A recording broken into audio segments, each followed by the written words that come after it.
teman-teman. Oke, kita ketemu lagi ya di part 2 dari video pembelajaran mengenai somatic symptom and related disorder. Kita lanjutkan pembelajaran kita yang sebelumnya, oke?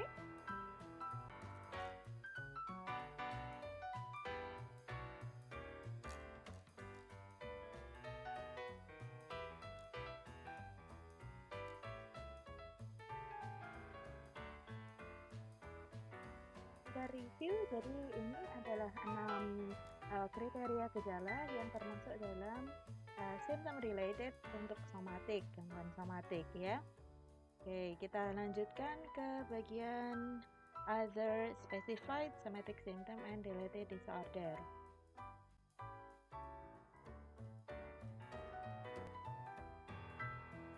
Selanjutnya adalah other specified somatic symptom and related disorder. Nah, di sini other specified gitu ya. Gejala somatomnya hadir tetapi tidak memenuhi kriteria-kriteria yang ada di atas. Misalnya saja yang pertama brief somatic symptom, ya disebut sebagai brief karena terjadi kurang dari 6 bulan. Kalau somatic symptom disorder tadi kan syaratnya minimal adalah 6 bulan atau lebih dari 6 bulan, maka masuk ke somatic symptom disorder. Kalau brief ini kurang dari 6 bulan. Kemudian yang kedua, illness anxiety disorder, ya gejala-gejalanya mirip, masuk ke kriteria illness anxiety disorder, tetapi tidak disertai dengan perilaku terkait kesehatan yang berlebihan.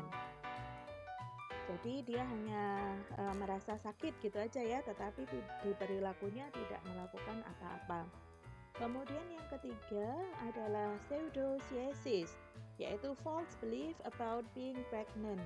Nah ini, jadi dia merasa bahwa dirinya hamil, sangat yakin bahwa dirinya hamil, tetapi sebenarnya tidak begitu ya.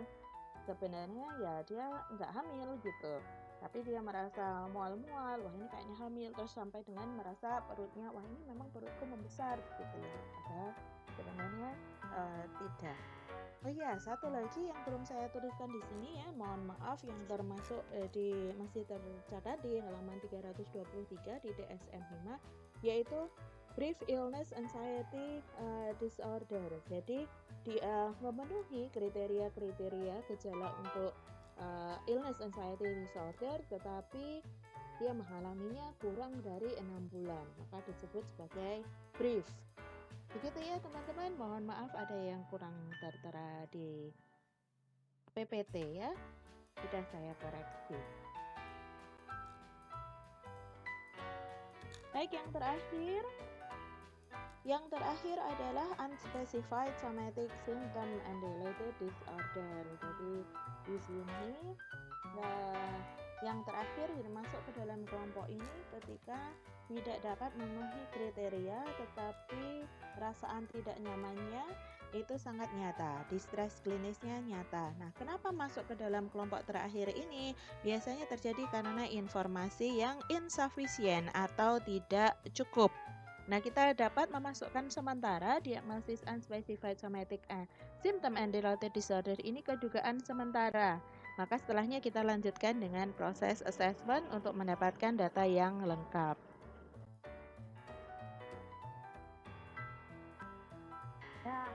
Nah, itu semua tadi beberapa kriteria gangguan di dalam kelompok SSRD. Untuk penentuan diagnosis, beberapa hal kita perlu mencermatinya. Yang pertama adalah penyakit medis yang tidak terdiagnosis, dua adalah psychotic disorder, yang ketiga adalah malingering. Kita bahas satu persatu.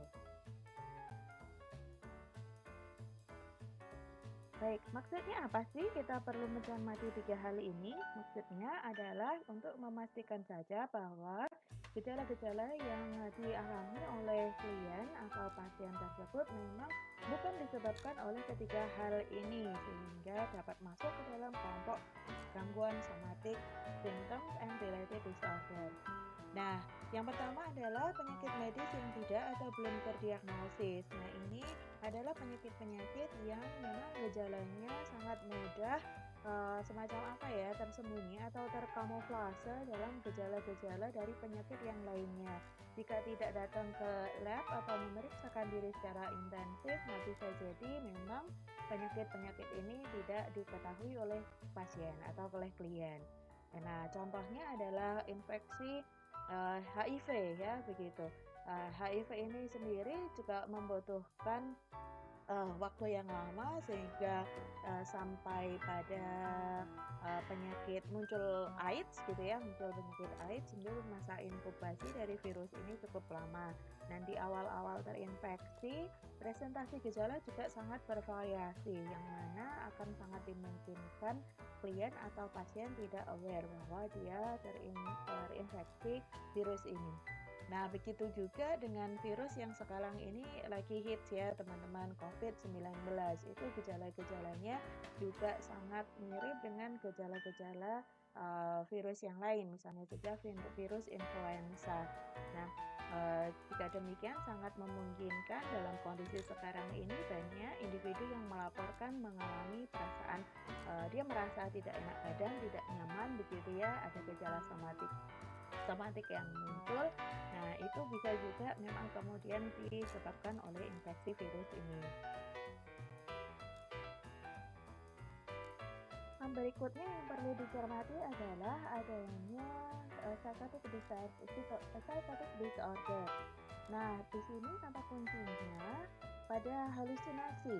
Oke, jadi teman-teman sekilas saja menyampaikan mengenai halusinasi. Halusinasi itu adalah kesalahan dalam memproses di sistem indera begitu ya, sistem panca indera, tidak ada stimulus tetapi individu yang bersangkutan yakin sekali dia merasakan adanya dampak dari stimulus tersebut. Misalnya ada halusinasi visual. Nah, sebenarnya tidak ada stimulus sama sekali tetapi dia yakin dia melihat gitu ya. Stimulus visual, auditorik, olfaktorik, dan juga ada halusinasi yang berasal dari stimulus taktil atau perabaan. Nah, di sini gejala somatik bisa saja juga sebenarnya merupakan halusinasi, terutamanya adalah halusinasi taktil ya, yang paling dekat ininya. Jadi misalnya saja klien atau pasien mengeluhkan dia mengalami sakit atau nyeri begitu di bagian tubuh yang tertentu. Nah, ternyata setelah usut yang bersangkutan ternyata sudah didiagnosis dengan psychotic disorder sehingga ada halusinasi taktil. Maka demikian kriteria diagnosis untuk gangguan somatik ini tadi menjadi gugur. Ya, yang lebih utama adalah diagnosis di psikotiknya. Psikotik itu sendiri juga teman-teman mungkin bingung ya, psikotik itu yang mana. Nah, psikotik itu adalah bahasa lain dari skizofrenia gitu ya, atau gejala-gejala yang memenuhi gejala dari skizofrenia itu sering juga disebut dengan istilah psychotic ya, psychotic symptom gitu, atau psychotic disorder.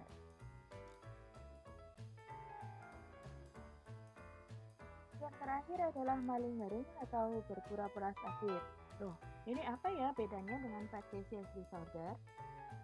Nah, perbedaan yang sangat mencolok untuk malingering ini adalah adanya reward eksternal. Jadi dia sangat menyengaja sakit itu tadi tidak hanya untuk keperluan dirinya saja, misalnya dia merasa nyaman sebagai orang yang lemah begitu ya dalam tanda kutip karena sakitnya, tetapi dia memang menyengaja ada tujuan, ada keuntungan sekunder yang dia sasar menggunakan peran sakitnya misalnya untuk klaim asuransi, ada dispensasi ya untuk bebas dari tuntutan hukum misalnya. Nah, dia menyengajanya itu sampai benar-benar memang menyengaja untuk menimbulkan kesan sakit, sehingga kalau sakit perut gitu ya dia akan menyakiti dirinya betul-betul gitu ya. Dia misalnya minum obat pencahar atau makan makanan yang busuk misalnya, sehingga ketika diperiksa ya dia memang nggak beres begitu ya, memang sakit organnya, tetapi dia sadar betul dan dia sudah memasukkan perilaku-perilaku tersebut sebagai rencana begitu ya untuk mendapatkan kesan sakit. Nah, ini merupakan tindakan yang kriminal sebenarnya. Jika terbukti, maka dia dapat dituntut secara hukum melakukan pemalsuan kondisi. Kemudian tujuan dari treatmentnya apa sih? Tujuan dari treatment sebenarnya adalah untuk melakukan penghematan begitu ya istilahnya. Kenapa? Karena sebenarnya pemeriksaan medis yang dilakukan oleh individu yang mengalami gejala ini sebenarnya kan tidak perlu begitu ya. Nah, mengurangi potensi positif keluhan palsu ini juga akan meringankan beban-beban di sistem perawatan kesehatan. Nah, untuk individunya sendiri juga akan mengurangi jumlah kunjungan yang tidak perlu itu tadi. Dan jika kedua hal di atas itu tadi sudah menunjukkan pengurangan yang jelas, maka ini merupakan indikator bahwa kondisi pasien atau kondisi klien telah membaik dan gejala dari somatic symptom and related disorder itu sudah berangsur menghilang.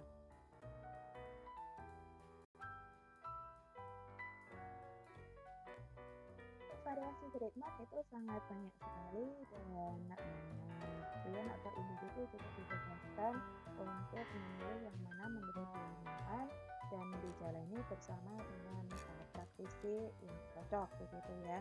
Jadi ada 4 yang di sini saya tuliskan, yaitu titration and tapering, psychiatric evaluation, cognitive behavior therapy, and some other additional features of treatment plans.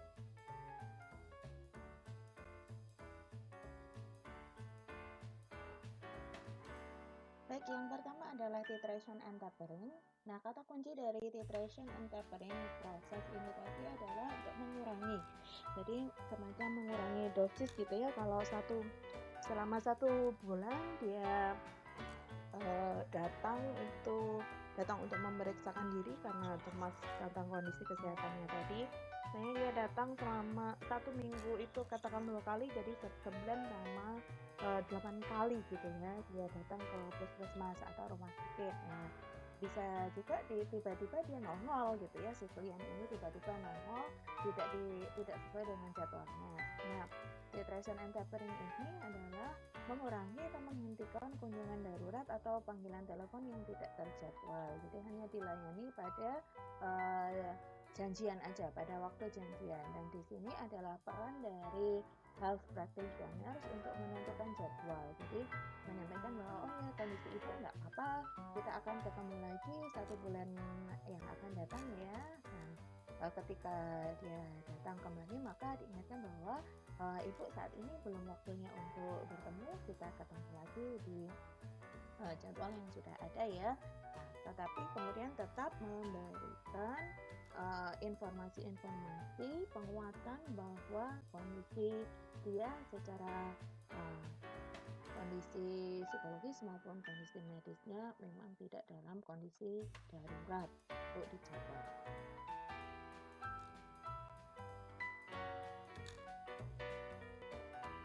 Baik, selanjutnya adalah cognitive behavior therapy. Nah, kalau misalnya tadi itu dia tiba-tiba nongol ya, oke lah kita temui sebentar gitu ya, psikolog kan nemuin sebentar, kemudian menchallenge si pasien tersebut atau klien tersebut dengan beberapa pertanyaan Sokratik yang khas dari CBT ini, misalnya selama ini apa yang sudah dilakukan dan segala macam, apakah PR-nya sudah dijalankan, ya begitu ya, exercise hariannya sudah dijalankan. Nah, kemudian tetap disampaikan bahwa oke, akan kita bahas pada pertemuan yang sudah dijadwalkan gitu ya. Nah, PR tadi isinya apa sih gitu ya. Jadi misalnya adalah manajemen stres, jadi untuk mencatat aktivitas hariannya seperti apa dan dia menghadapinya bagaimana, atau cara dia mempersepsi situasi permasalahan itu seperti apa, cara dia mengatasi itu bagaimana begitu ya. Jika diperlukan memang akan lebih fokus misalnya untuk pelatihan keterampilan sosial, atau bisa juga dengan menggunakan mindfulness space gitu ya untuk menjadi sangat reflektif dan be here and now dalam kondisinya saat ini. Nah, itu disebutkan dalam beberapa jurnal penelitian efektif untuk stress reduction.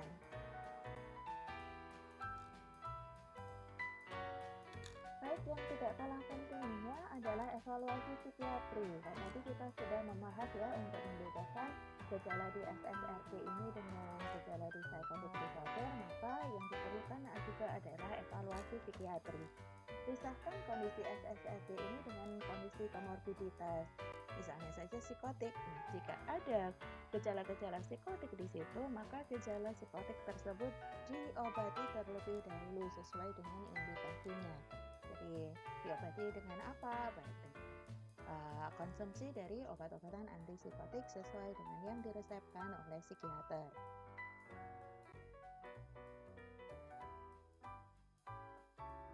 Yang terakhir adalah fitur-fitur tambahan dari rencana perawatan. Disebutkan fitur tambahan karena ini juga bisa melibatkan orang-orang yang ada di sekitar klien atau pasien. Misalnya saja psikoedukasi bersama dengan keluarga, kemudian klien melakukan aktivitas olahraga ringan bersama dengan baik sendiri maupun bersama dengan partner, begitu ya teman. Bisa juga dengan relaksasi, kemudian melakukan aktivitas menyenangkan yang terjadwal. Nah, olahraga ringan, relaksasi, kemudian aktivitas menyenangkan. Ini tadi diharapkan juga ikut menurunkan tingkat stres yang dirasakan oleh si klien atau si pasien gitu.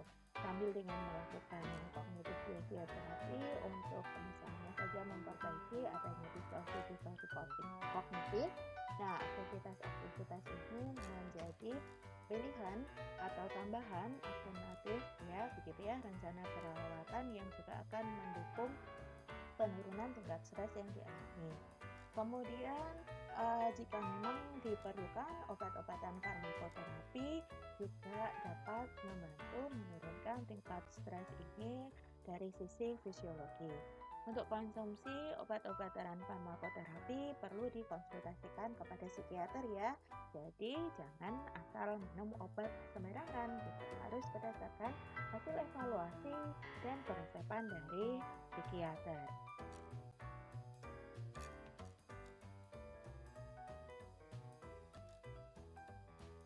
Yeay, kita akhirnya sudah sampai di penghujung dari video pembelajaran dengan topik Somatic Symptoms and Related Disorder.